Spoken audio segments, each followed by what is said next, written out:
Hi guys, it's Kelly here and I'm back with another video for Honeybee Stamps. Today I am making a birthday card that is fall themed. This is actually for my mother-in-law. My mother-in-law has a November birthday, so I wanted to make sure to get this done because my daughter also has a November birthday.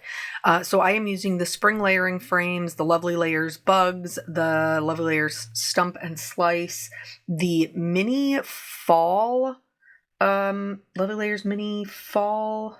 Is there add-on? No, it's not an add-on. I think it's just a mini fall. Florals.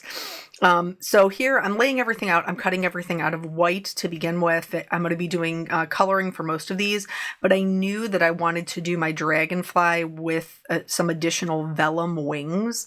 Since vellum is so thin, I just slid it underneath the die in between the cardstock, and I just cut out the vellum and the cardstock at the same time.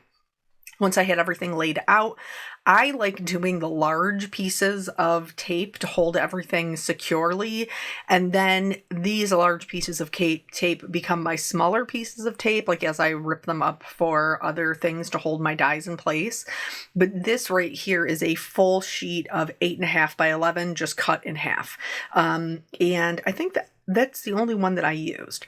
So I used the outside like the spring layering frames with the scallop, and then I also cut out a piece of white, the center one. I ended up changing that to blue. I thought it just looked better.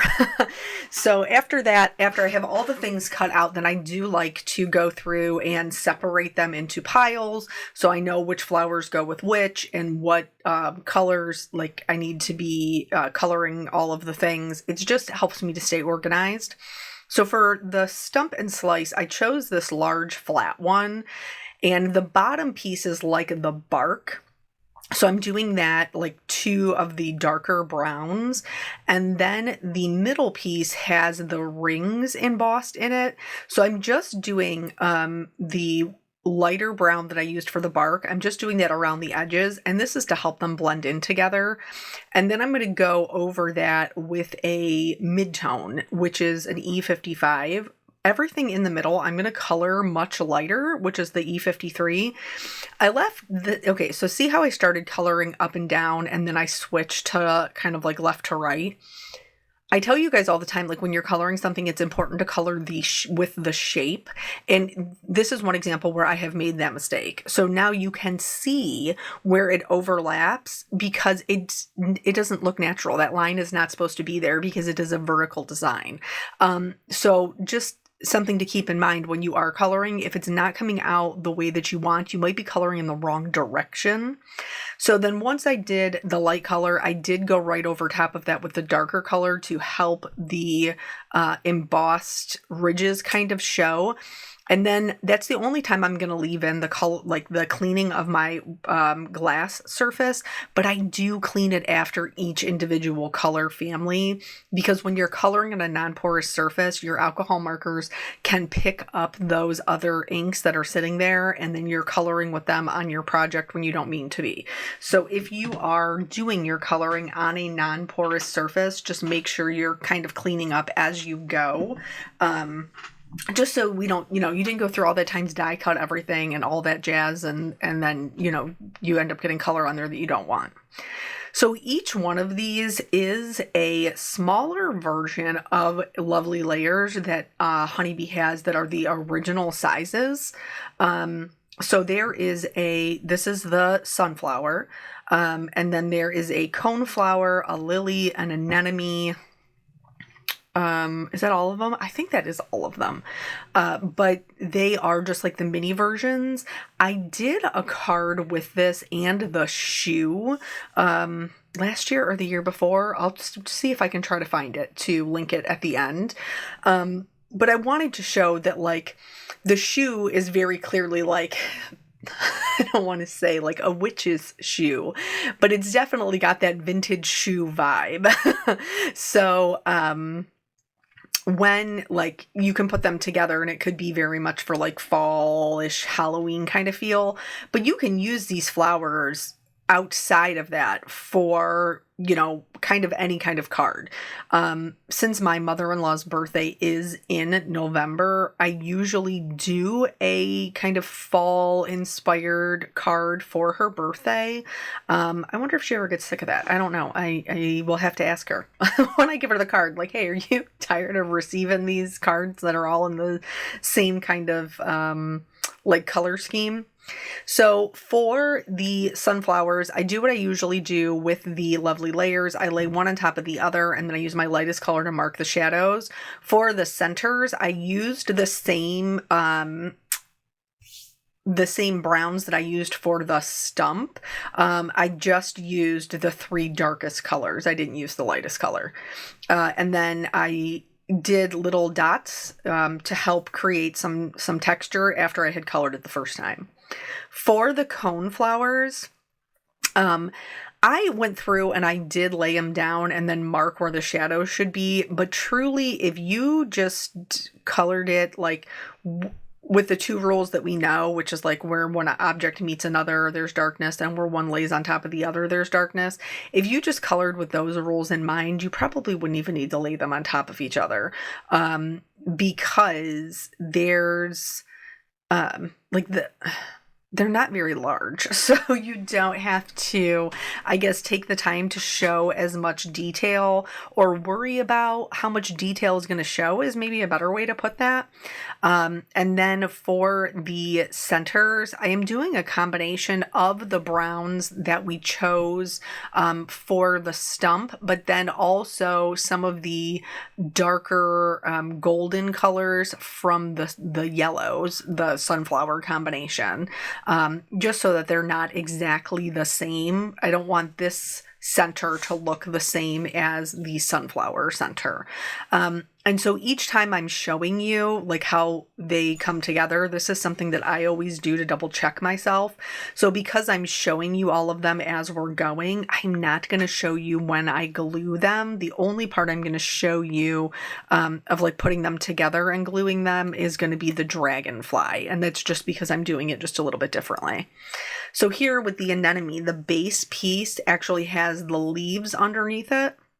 So I colored those, and then this one also has a center. Now, anemones can have very dark purpley centers, but that was not matching my vibe. So I chose to color it yellow. So again, you can kind of modify it to fit whatever works for you. So at the end, I mean, do they look like anemones? I don't know. Does it matter to me? Definitely not. I mean, that's just me. And then because this one is kind of, it is the most involved. It has the most layers laying on top of each other. I am going through and taking the time to mark the shadows. And I'll be truthful, the first time I did it, I went through and marked the shadows. The second time I colored it, which is not on camera, I did not. I just kind of followed what I had done with the previous one. And so that way, once you do 1 or 2 of them, you get a little bit more comfortable. You can kind of like bend the rules or break the rules a little bit. You know what I'm saying? And so I felt comfortable doing that because I had already colored it once, which in reality for me is not just once, it's a bunch of times because I've used this set before. So anywho, I did make sure to leave a little bit of a edge so that I would have that for my lightest color, especially in the part where it is in the front, that little sliver of a petal. I definitely wanted to leave lighter. That's going to help give us a lot of dimension. Then in the center of the flower, I added it to where it's coming up out of the petals, but then also there's like a little area that's designed to look like the top of those stamen. And so I did add shading to that as well to help it look a little bit more 3-dimensional. With all of these, you're probably noticing that I do go back in and color those white edges as we're building them up. And that is just to make sure that there isn't any white edges sticking out. Like when we're putting everything together, like nobody wants to be seeing, white edges through the side, or maybe when when you go to glue it, it doesn't line up exactly, and then you can see this white. Nobody wants that. This is another do as I say, don't do as I do, do type 1. So I went in, I marked them, and all of the lovely layers have guides, and they're on Honeybee's website. I think they do send them out like when you order them, as long as they have them in stock, or you can always go to the website and download them and print them, or just download them. That's what I literally re-download them every single time, because I like having them on my computer screen, because then that's on the monitor that's in front of me. But I didn't look at it this time, and so I originally colored the bait, like the top of the flower, I colored it yellow. Well, it's not yellow. It is the darkest green, because it's on the other side of that little sunflower bud. Speaking of my monitor, so I don't know, I think I told you guys the story of when I was having the issues with the monitor and the new setup, and then I was reduced to tears because it was so frustrating for me. Well, one of the issues that I was having was that the Stream Deck that I'm using, where it was plugged in, where my extra monitor was plugged in at, for some reason the monitor kept flashing, like it wouldn't stay on all the way. And everything I've looked up, says that this particular Stream Deck is kind of known for that, and that it can be due to overheating. So I have not had an issue with it since then, which has been well over a month. There's been no issues. And so Today, for some reason, it decided it was going to start with its shenanigans again. So I have unplugged it. I also raised it up. So, because sometimes they say it could be an overheating issue. It didn't feel particularly hot to me, but what do I know? So last time it didn't work for a couple of hours. And then, when I plugged it back in, it started working just randomly. So I'm hoping that's what happens again. We'll see, fingers crossed. Cause obviously, I want it to work for the live on Wednesday. So, what was that? I know what I was going to say. Cause my daughter actually asked me, why I chose, maybe it was Peanut. Asked me why I put a dragonfly on my mother-in-law's card. Well, when my husband was growing up, his grandmother had a lake house, and they used to go up there all of the time. And so they would go up there and spend time as a family, and it was some of her fondest memories. And so then they ended up buying one for their kids so that they could then go up there and spend time. And so our Jelly Bean never made it up there. I think they sold it before then, but Peanut did make it up there. And so did Molly. So did the second time when we took Peanut, did Emma come? I honestly can't remember. But anywho, so they, they had a place to go, basically, every summer that they could go and spend time. Well, as the kids got older, their children obviously got married, had their own, we had our own kids. His brother doesn't have any children. And so they were just it wasn't getting used like it was before. And it was in Michigan. We live in Ohio. So they were, maybe if we got a place that was a little bit closer. Well, after they sold it and talking about it, they decided that they weren't going to buy another lake house. They were instead going to spend that money to move a little bit closer to us. But the development that they ended up purchasing a house, they're building, and it won't be done until next year, but they ended up having it's a little pond lake thing that's inside the development. And so they were able to get a plot that was right by there. So that way she was well, at least I could be near water. So all of that to say, that is why I chose the Dragonfly, because they are almost always near water. And I thought it was very fitting. So here for the body of the dragonfly, I chose to color it in cool grays. And then for the wings, I did the wings a little bit different. And if you're looking at them, you're probably going to be like, Kelly girl, these look a little bit crazy. But the intention was for them to be kind of catching the light in different places. So I went in with a blue green, because typically when you see any insect, not just dragonflies, but when their wings are like iridescent, particularly dragonflies look like a purplish pink green shift. So the blue greens will work very well with to blend into a purple, and then the purple into a pink. So that is how I ended up coloring them. The pink was a little bit too much, so I'm going to go back in there with the purple so that just the lightest part of it is pink and there is more purple in it.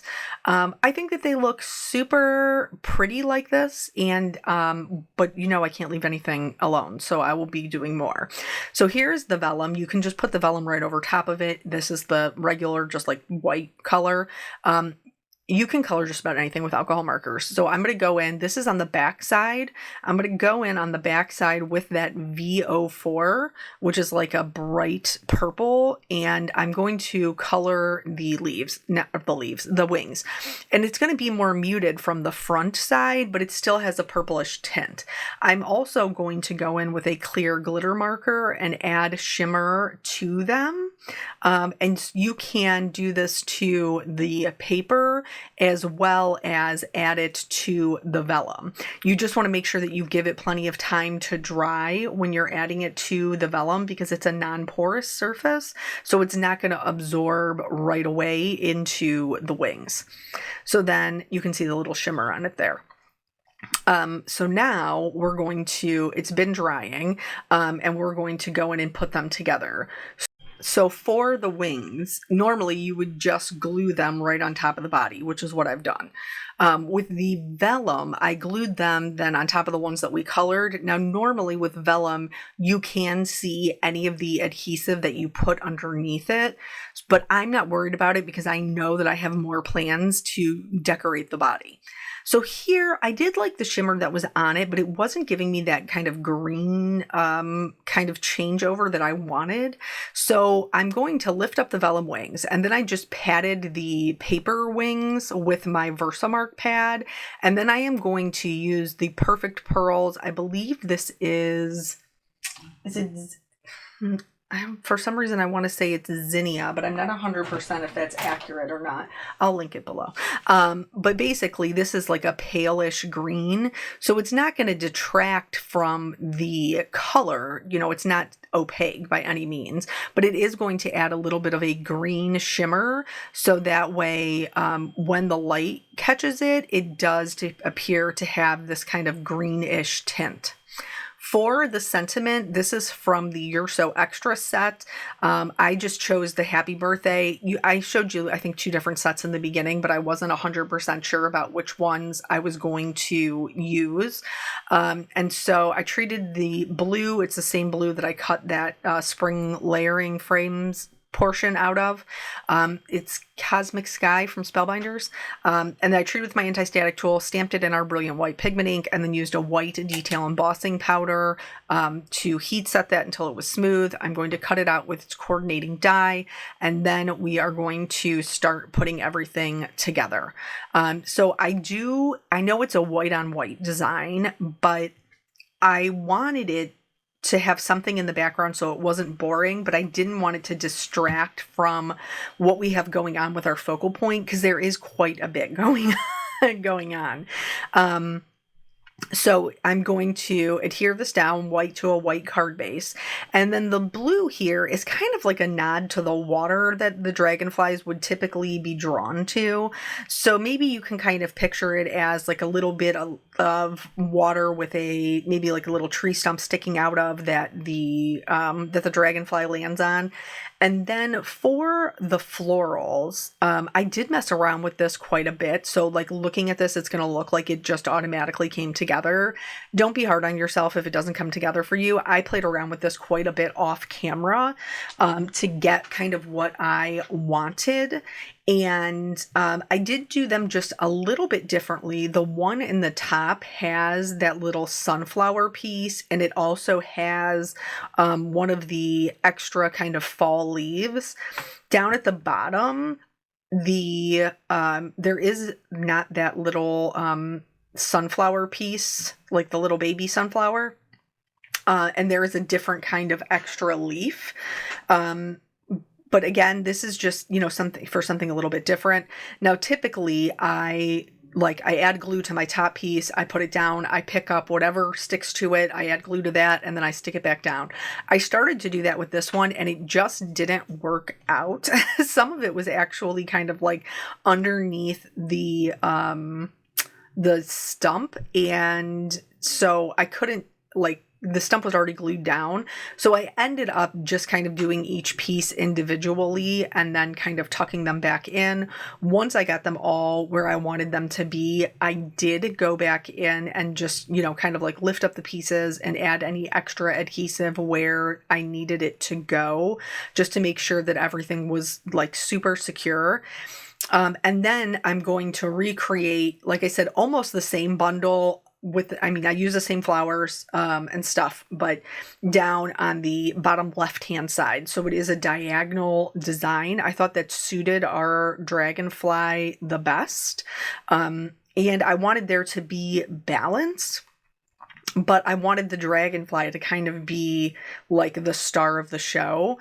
So as I'm putting these together, I was a little bit like, the most empty area is kind of to the left, but I don't want it to cover up my Dragonfly. So I ended up going down into the bottom right and covering up some of my flowers with the sentiment. But actually I'm okay with it because I feel like it is still balanced, but the Dragonfly is, front and center. So I wasn't worried about that vellum adhesive because I am adding some rhinestones to the body of the Dragonfly. This is the rainbow rhinestones. I'm also going to use a couple of these to accent my sentiment. I think I got glue on like the tip of my crystal katana, and so I was kind of having a little bit of a hard time in the beginning to get them to come off. It's like they wanted to be glued to there, but eventually I was able to kind of like rub off whatever was on there, and then it worked much, much better, like it usually does.